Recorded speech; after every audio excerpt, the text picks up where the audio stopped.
함께 하나님 말씀 보겠습니다. 전도서 9장 13절에서 18절까지 말씀입니다. 제가 가지고 온 구약성경 958페이지에 있는 전도서 9장 13절에서 18절까지 말씀을 함께 보겠습니다.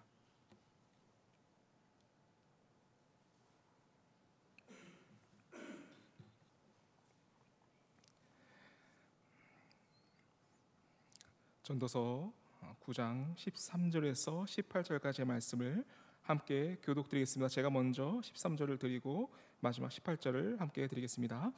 내가 또 해 아래에서 지혜를 보고 내가 크게 여긴 것이 이러하니 곧 작고 인구가 많지 아니한 어떤 성읍에 큰 왕이었어 그것을 에워싸고 큰 흉벽을 쌓고 치고자 할 때 그 성읍 가운데 가난한 지혜자가 있어서 그의 지혜로 그 성읍을 건진 그것이라.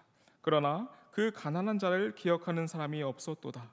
그러므로 내가 이르기를 지혜가 힘보다 나으나 가난한 자의 지혜가 멸시를 받고 그의 말들을 사람들이 듣지 아니한다 하였노라. 조용히 들리는 지혜자들의 말들이 우매한 자들 다스린 자의 호령보다 나으니라. 지혜가 무기보다 나으니라. 그러나 죄인 한 사람이 많은 선을 무너지게 하느니라. 아멘. 여러분, 이 시간 이 말씀 안에서 우리 안에 담긴 지혜의 보화라는 제목으로 함께 말씀을 생각해보고 또 은혜를 나누겠습니다. 여러분, 현대 많은 사람들이 지혜를 추구합니다. 제가 이 지혜의 사전적 의미를 한번 찾아봤는데요. 이 단어를 네이버에 쳐보면 사전적 의미로서 세상의 이치를 깊게 깨달아서 선악을 분별하는 그런 마음의 작용이다라고 되게 어렵게 설명을 해놨더라고요. 이것이 이 지혜라는 단어의 사전적 의미입니다. 여기에는 매우 도덕적 의미, 또 윤리적 의미가 많이 이렇게 들어있는 것 같습니다. 근데 제가 스크롤을 좀 내려 보니까 이러한 의미 외에 다른 의미도 발견할 수 있었는데, 지혜란 여러 대안들 사이에서 좀 더 나에게 유익하고 효과적인 것이 무엇인지 빠르게 캐치하고 선택을 하는 능력이라 이렇게 소개를 하고 있는 것을 봤습니다.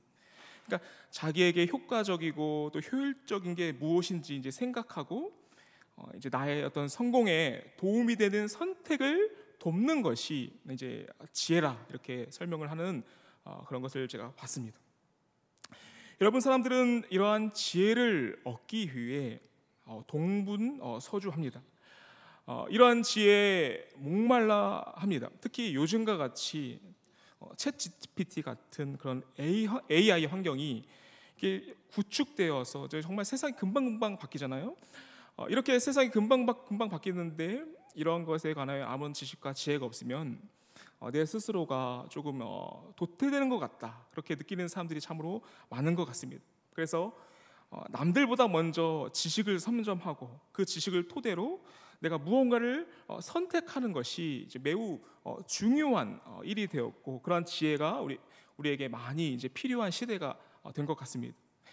사실 이러한 사업과 공부와 또 직장생활도 다 이러한 지혜를 요구하고 있습니다. 그렇다면 오늘 본문을 기록한 이 전도자는 이 지혜를 어떻게 바라보고 또 생각하고 있을까요? 여러분, 13절을 잠깐 보시면 이 전도자도 지혜를 봅니다. 사실 오늘 본문은 사실 조금 싱겁게 표현되고 있지만, 다른 전도서 말씀을 보면 전도자가 정말 마음을 다하여 지혜를 연구하고 살폈다라고 기록하고 있습니다. 오늘 본문은 그렇게 전도자가 마음을 다하고 연구하고 바라본 끝에 지혜란 무엇인가에 관한 자기의 생각이 드러나는 그런 본문이죠. 이 전도자가 발견한 이 지혜의 내용이 14절부터 소개가 되고 있습니다. 14절을 보시면 인구가 적은 하나의 작은 성읍에 관한 기록이 있습니다. 그 작은 성읍에 큰 왕이 찾아오죠. 큰 왕이 이 작은 성읍을 찾아온 이유는 그 작은 성읍을 점령하기 위해서입니다. 성읍을 에워싸고 흉벽을 쌓아 포위하였다라고 이제 기록하고 있죠. 여기서 이 흉벽은 공격용 이 참호를 가리키는 표현입니다. 단어입니다. 이제 아예 이제 성에서 나오지 못하게 해서 그 안에서 이제 말라 죽이게 하는 그런 전술을 지금 사용하고 있는 것입니다. 큰 왕이 작은 성읍을 정복하기 위해서 이렇게 왔다는 것은 사실 이 세상의 현실을 매우 적나라하게 반영하고 있는 표현입니다. 전도자는 작은 성읍, 큰 왕이라는 이런 극명한 대조를 통해서 세상의 지혜를 드러내고 있습니다. 여러분, 성읍이 작다는 것이 무엇일까요? 전반적으로 열악하고 이 성읍이 보잘것이 없다라는 뜻입니다. 그리고 왕이 크다는 것은 정복하지 못한 성읍이 없을 정도로 매우 강한 왕이라는 것이죠. 근데 이미 이 큰 왕은 다른 많은 성읍을 차지하였을 것입니다. 그런데도 이 큰 왕은 더욱 욕심을 부려 범이 입을 벌려서 삼키는 것 같이 이 작은 성읍을 더 큰 욕심을 부려 삼키는 모습을 우리가 볼 수 있습니다. 그 작은 성읍을 이렇게 공략하기 위해서 이 큰 왕은 찾아온 것이죠. 여러분, 이 말씀을 봤을 때 우리가 세상의 속성을 우리가 발견할 수 있습니다. 세상에 있는 우리가 현대 살아가는 이 시대에도 자유로운 경쟁과 시장이 이렇게 보장되어 있는 것 같지만 암암리에 큰 왕이 있고 작은 성읍을 무차별적으로 집어 삼키고 더욱 욕심을 부리는 모습을 우리가 여러 뉴스와 여러 회사의 상태를 통해서 볼 수가 있습니다. 예전에는 권력과 폭력으로 그것을 행했다고 하지만 지금은 법의 테두리 안에서 그런 행위를 합니다. 이러한 생각이 드러나는 게임이 있어요. 그것이 모노폴리라는 게임인데요. 이 모노폴리라는 단어는 독점을 뜻하는 영어 단어입니다. 이 게임의 근본적인 목적은 자기가 가지고 있는 자본을 이용해서 타인을 독점하고 장악해서 이런 다른 게이머들의 그 재산들을 다 파산시키고 마는 것입니다. 그러니까 요즘은 부루마블로 많이 알려진 게임인데 이제 많이 해보셨을 것 같습니다. 이제 이 게임이 끝날 쯤에 어떻게 됩니까? 딱 한 사람만 남게 돼서 다른 모든 플레이어의 재산을 독차지해서 딱 게임에 이기게 되죠. 그러니까 그 한 사람이 되기 위해서 사람들은 지혜를 추구하고 더욱 열심히 살아간다라고 여러분께 말씀드릴 수 있을 것 같습니다. 그런데 모든 사람들의 예상을 뒤집는 반전이 이제 15절에 이제 언급이 되어 있습니다. 15절을 보시면 그 성읍에 매우 가난한 지혜자가 있었다라고 기록하고 있습니다. 여러분, 그가 자기의 지혜로 성읍을, 자기가 살고 있는 그 성읍을 큰 왕으로부터 건져내고 구원해냈다라는 것이 이제 15절에 언급이 되어 있습니다. 여기서 이 가난한 지혜자의 지혜는 사실 우리가 지금까지 살펴본 그 지혜의 의미로 보자면 모순입니다. 왜냐하면 세상의 지혜는 가난을 멸시하기 때문입니다. 여러분, 가난은 세상이 보기에 지혜가 아닙니다. 지혜가 없는 것입니다. 그런데 이 오늘 본문 15절을 보시면 어떤 가난한 사람의 지혜다라고 기록이 되어 있죠. 그러니까 이제 세상적으로 봤을 때 매우 모순적인 진술이라는 것이죠. 그 가난한 사람의 지혜가 그 무시무시한 포식의 지혜, 그 세상의 지혜를 이겼다라고 이제 15절 말씀은 기록하고 있다라는 것입니다. 우리가 여기서 이 가난한 자의 지혜는 세상의 지혜와는 무언가 다르다라는 것을 우리가 알 수가 있습니다. 이 지혜에 관한 개념으로 잠언에 기록되어 있고 이 잠언을 전도서가 따르고 있습니다. 왜냐하면 잠언을 기록한 사람과 전도서를 기록한 사람은 동일한 인물이기 때문에 잠언에 드러난 지혜를 전도서의 이 전도자도 따르고 있다라고 우리가 알 수가 있죠. 여러분, 잠언의 지혜란 범사에 하나님을 경외하는 것이다라고 잠언에 기록이 되어 있습니다. 그러니까 이 가난한 자의 지혜를 우리가 표현하자면, 단 한마디로 표현하자면 하나님과 관련된, 하나님을 믿고 하나님을 바라보는 지혜다라고 말씀드릴 수 있습니다. 여호와를 경외하는 지혜자, 이 한 사람, 이 가난한 지혜자가 큰 왕의 막강한 군대를 막아내고 그 큰 작은 성읍을 그로부터 구원해냈다라고 기록하고 있는 것입니다. 아무리 큰 왕이 자신의 군대를 데리고 와서 그 성읍을 에워싼다고 해도 결코 하나님을 경외하는 그 지혜가 있는 곳을 정복하지 못한다라고 그렇게 우리에게 보여주고 있는 것입니다. 그런데 여러분, 이 지혜는 우리가 생각하기에 그렇게 특별한 지혜가 아닙니다. 성경은 이 지혜가 모든 사람에게 열려 있다라고 기록하고 있습니다. 특정한 엘리트나 세상에서 이렇게 잘 나가는 사람의 전유물이 아니다라고 기록되어 있죠. 모든 사람에게 이렇게 오픈되어 있고 누구든지 들을 귀만 있으면 이 지혜를 들을 수 있고 손만 뻗으면 취할 수 있다라고 기록되어 있습니다. 마태복음 7장 7절에서 8절 말씀을 잠깐 보겠습니다. 구하라 그리하면 너희에게 주실 것이요 찾으라 그리하면 찾아낼 것이요 문을 두드리라 그리하면 너희에게 열릴 것이니 구하는 이마다 받을 것이요 찾는 이는 찾아낼 것이요 두드리는 이에게는 열릴 것이니라 라고 여러분 기록이 되어 있습니다. 하나님을 경외하는 지혜를 누리는 것은 하나님의 크신 자비와 사랑 안에서 누구에게나 주어지고 원하는 자에게는 누구에게나 흘러가게 된다라고 성경은 우리에게 말씀하고 있습니다. 곧 이것은 세상에 아무리 강한 군대나 환난과 어려움이 와도 만약 우리가 하나님 안에서, 하나님의 보호하심 안에서, 하나님의 지혜 안에서 그 모든 어려움을 우리가 충분히 극복할 수 있다라고 말씀하고 있는 것입니다. 성경에는 이러한 사례가 정말 많습니다. 하나님이 주신 그 보호하심과 지혜 안에서 강한 군대를 극복하고 그 위기로부터 구원받는 그런 이야기들이 성경에는 정말 많이 소개가 되고 있습니다. 사실 이 전도자는, 오늘 본문을 기록한 전도자는 자신이 어떤 상상으로 이 이야기를 꾸며낸 것이 아니라 과거의 사례를 통해서 자신이 경험하고 자신이 들었던, 조상으로부터 들었던 그 이야기를 통해서 이러한 지혜를 얻었을 것입니다.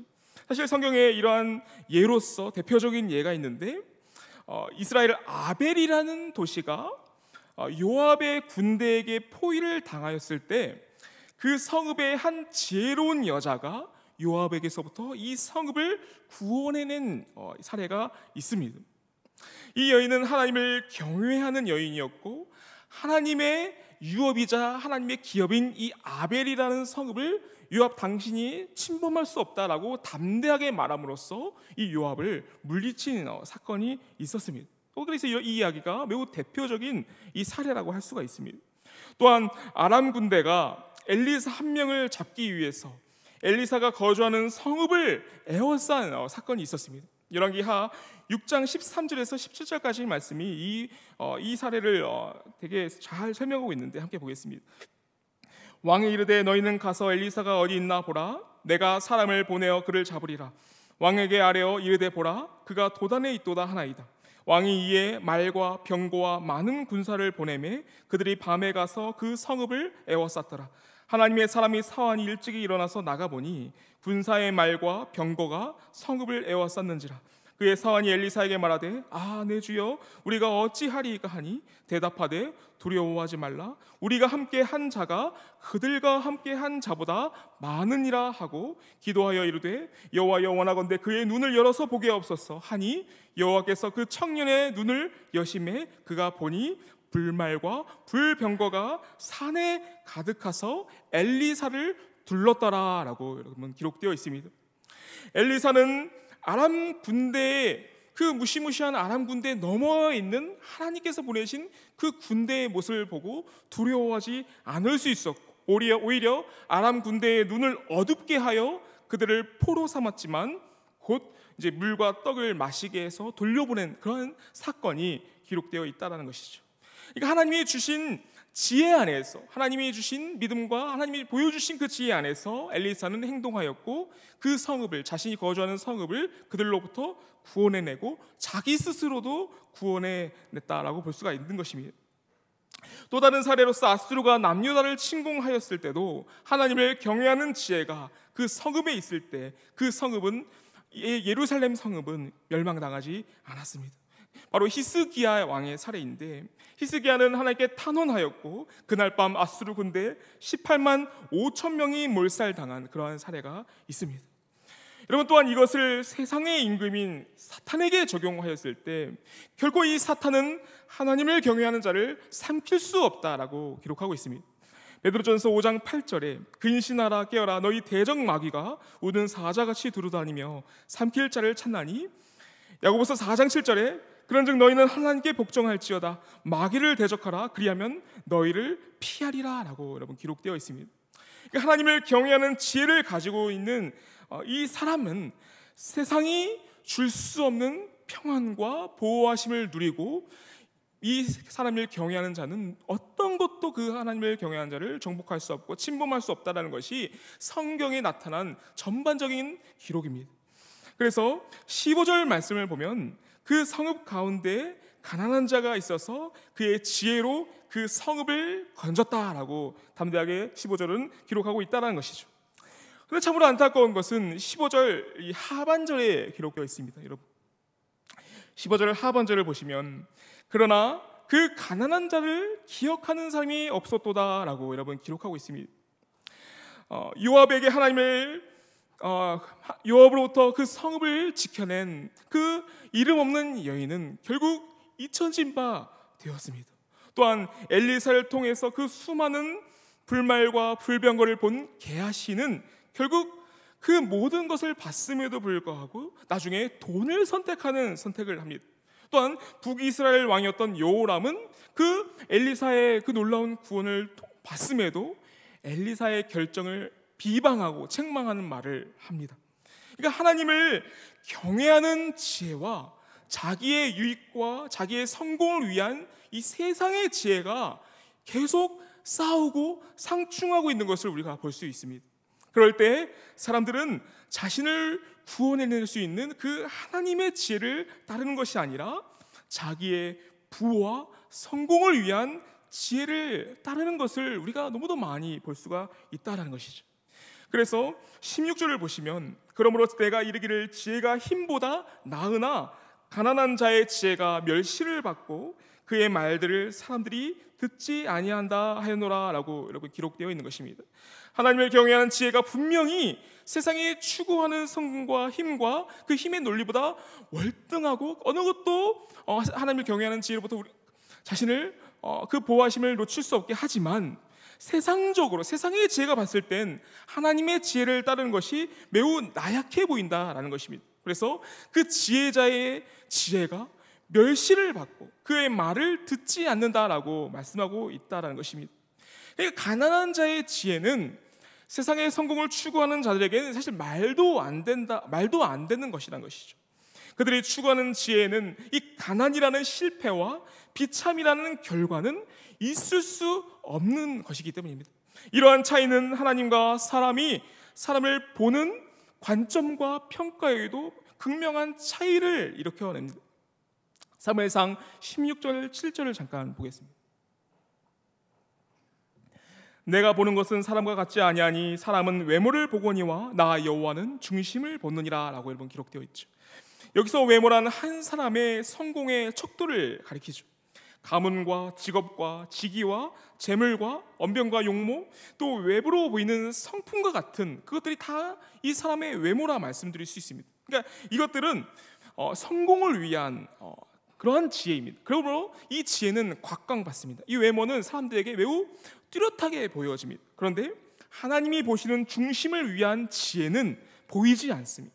하나님을 경외하는 지혜는 하나님을 믿지 않는 사람들에겐 아무 의미 없는 것처럼 보인다라는 것이죠. 그래서 16절 말씀이 이렇게 기록이 되어 있다는 것입니다. 16절 말씀대로 사람들은 하나님을 경외하는 지혜를 멸시합니다. 그 말을 듣지 않습니다.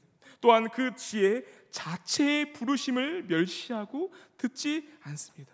그래서 하나님을 경외하는 지혜는 누구에게는 감추어지고 누구에게는 발견되는 그러한 일이 생겨나는 것입니다. 마태복음 13장 44절에 천국은 마치 밭에 감추인 보화와 같으니 사람이 이를 발견한 후 숨겨두고 기뻐하며 돌아가서 자기의 소유를 다 팔아 그 밭을 사느니라 라고 여러분 기록되어 있습니다. 그러니까 어떤 사람에겐 그 보화가, 하나님이 주신 그 지혜의 보화가 너무도 소중하여 자신이 가진 모든 것을 팔아서 살 정도로 그렇게 소중하게 받아들여지는 것이죠. 그런데 어떤 사람에게는 그 땅을 봤음에도 그 땅을 모른 척하고 땅을 걸뜯어보지 않는 그런 일들이, 그런 양극단의 일들이 일어난다는 것입니다. 그것은 세상이 보기에 그 지혜는 매우 나약하고 가난한 지혜이기 때문이다라는 것입니다. 그런데 여러분, 예수님은 가난한 지혜자로 이 세상에 오셨습니다.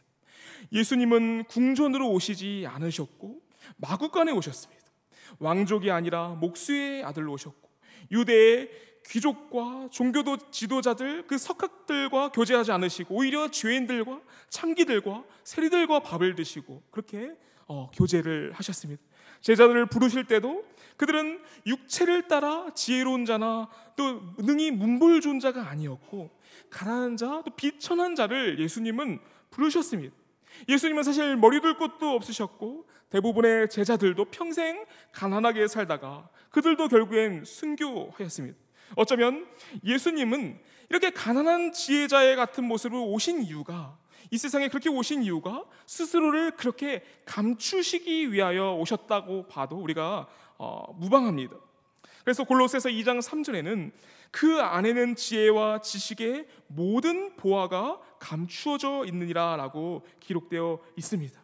사람들은 이 질그릇에 담긴 보화를 보지 못합니다. 예수님은 아름다운 용모도 없고 고운 것도 없었고 풍채도 없었고 흠모할 만한 것도 없었다라고 여러분 기록하고 있습니다. 그렇기 때문에 그 예수님을 바라보는 사람들이 다 자기가 추구하는 그 눈으로 예수님을 보기 때문에 그 예수님이 가진 놀라운 보화와 지식을 얻지 못하고 예수님으로부터 떠났다라는 것입니다. 그래서 예수님을 멸시하였고 예수님으로부터 떠났기 때문에 그들에겐 예수님이 가진 지혜가 감추어져 있다라는 그런 성경의 표현이 나오는 것입니다.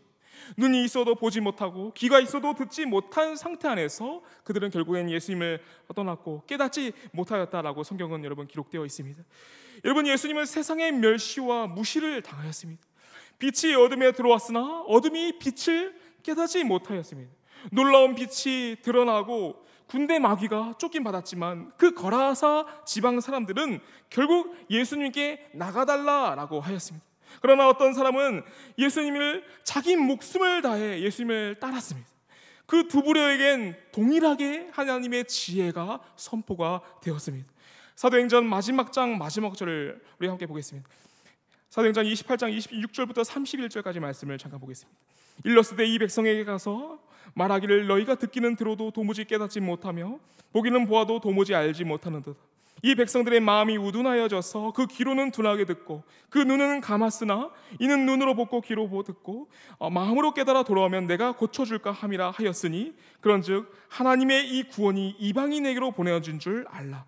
그들은 그것을 들으리라 하더라. 바울이 온 이태를 자기 셋집에 머물면서 자기에게 오는 사람을 다 영접하고 하나님의 나라를 전파하며 주 예수 그리스도에 관한 모든 것을 담대하게 거침없이 가르치더라 라고 사도행전 말씀이 끝나고 있습니다. 여러분, 이러한 모습이 우리의 세상 가운데 보여주고 있습니다. 어떤 사람은 예수님이 가진 지혜를 멸시하고 어떤 사람은 예수님이 가진 그 지혜의 영광을 바라보며 그 지혜를 어떻게든지 다른 사람에게 전파하고 그리스도의 향기를 나타내려고 그렇게 노력하는 모습을 우리가 볼 수가 있습니다. 그러나 여러분, 이제 다음 18절 보시면 오늘 성경에 또 다른 문제가 우리에게 보여지고 있습니다. 지혜가 무기보다 나으니라. 그러나 죄인 한 사람이 많은 선을 무너지게 하느니라 라고 여러분 기록되어 있습니다.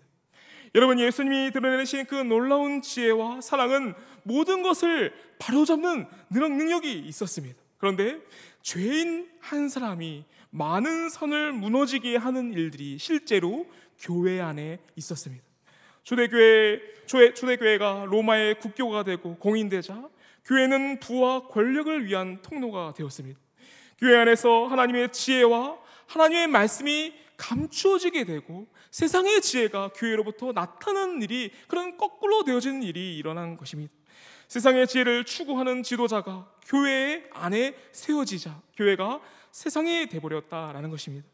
여러분, 이러한 사례, 이러한 한 죄인이 일으키는 그 선을 무너뜨리는 일을 바라보시고 우리가 이 일을 경계해야 합니다. 그 경계를 통하여서 우리 교회를 바로 세우고 우리 교회를 하나님의 교회로서 바르게 세우는 일이 우리 교회 안에서 반드시 일어나야 한다라고 말씀드릴 수 있습니다. 여러분, 세상의 지혜, 세상이 추구하는 그 힘의 논리와 세상이 추구하는 것들은 다 누구나 가지고 싶어합니다. 누구나 유명해지고 싶어하고 누구나 부유해지고 싶어합니다. 차라리 없는 것보다는 차라리 있는 게 낫다라고 그렇게 생각을 합니다. 우리에겐 다 모두 이러한 연약함이 있습니다. 나도 모르게 세상에 좋은 것을 갖고 싶은 그런 마음이 모두에게 있습니다. 그래서 이 마음에서 누가 자유로울 수 있겠습니까?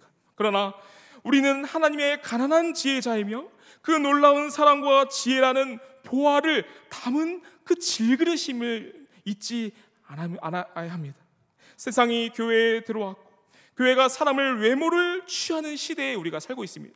교회가 하나님의 보화를 취하는 것이 아니라 사람을 외모로 취하는 시대에 우리가 살고 있다는 것입니다. 그래서 우리의 정체성이 자꾸 흔들린 시대에 우리가 살고 있습니다. 이러한 현상은 특별한 현상이 아니라 죄가 있는 모든 시대의 보편적인 현상이었습니다. 그러나 비록 교회가 이렇게 한 사람의 죄인으로부터 이렇게 어려워지고 이 죄악으로부터 흔들릴 수 있지만 결국 교회 안에 있는 그 한 지혜자가 전하는 그 예수 그리스도라는 진리와 지혜가, 그 사랑이 바르게 선포되고 바르게 전해진다면 세상과 세상의 지혜는 한순간에 무너질 수밖에 없다라고 오늘 말씀은 계속하여 우리에게 권면하고 있습니다. 그래서 이 말씀 안에서 우리가 이 그 한 사람이 되길 기도합니다. 우리 교회가 그러한 교회가 되길 여러분 간구합니다. 또한 주님께서 우리에게 힘을 주셔서 겸손과 사랑으로 우리 교회를 섬기고 이웃을 섬겨서 우리가 그리스도의 향기를 전파하는 삶이 되길 소망합니다.